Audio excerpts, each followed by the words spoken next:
প্রায় ১০০ বছর পর সৌদি আরবের মরুভূমিতে আবারও ফিরেছে উট পাখি। বার্তা সংস্থা সৌদি প্রেস এজেন্সির সম্প্রতি এক প্রতিবেদনে জানা যায়, একসময় আরব উপত্যকায় উট পাখির ব্যাপক বিচরণ থাকলেও ২০ শতকের শুরুতে পাখিটি হারিয়ে যায়। বিশেষ করে অতিরিক্ত শিকার ও বাসস্থানের জায়গা হারানোয় পাখিটি মিলিয়ে গেছে। প্রিন্স মোহাম্মদ বিন সালমান রয়্যাল সংরক্ষণাগার কর্তৃপক্ষ মরুতে পাখিটি ফিরিয়ে এনেছে। তারা তাদের সংরক্ষণাগারে এনেছে বিভিন্ন লাল গলার উট পাখি।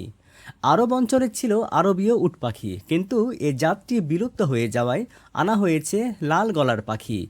সংরক্ষণাগারে প্রাথমিকভাবে ৫টি উট পাখিকে ছেড়ে দেওয়া হয়েছে। আরব অঞ্চলে আগে যেসব পশু পাখির বসবাস ছিল সেগুলো ফিরিয়ে আনার চেষ্টা চলছে। সৌদির এই সংরক্ষণাগার ২৩টি বিলুপ্ত প্রাণী ফেরানোর প্রকল্প হাতে নিয়েছে। এর মধ্যে উট পাখি ১২তম প্রাণী, যেটিকে আবারও মরুতে আনা হলো। আরবীয় উট পাখির সঙ্গে জিনগত মিল থাকায় এবং মরুতে বেঁচে থাকার সামর্থ্য থাকায় লাল গলার উট পাখি আনা হয়েছে।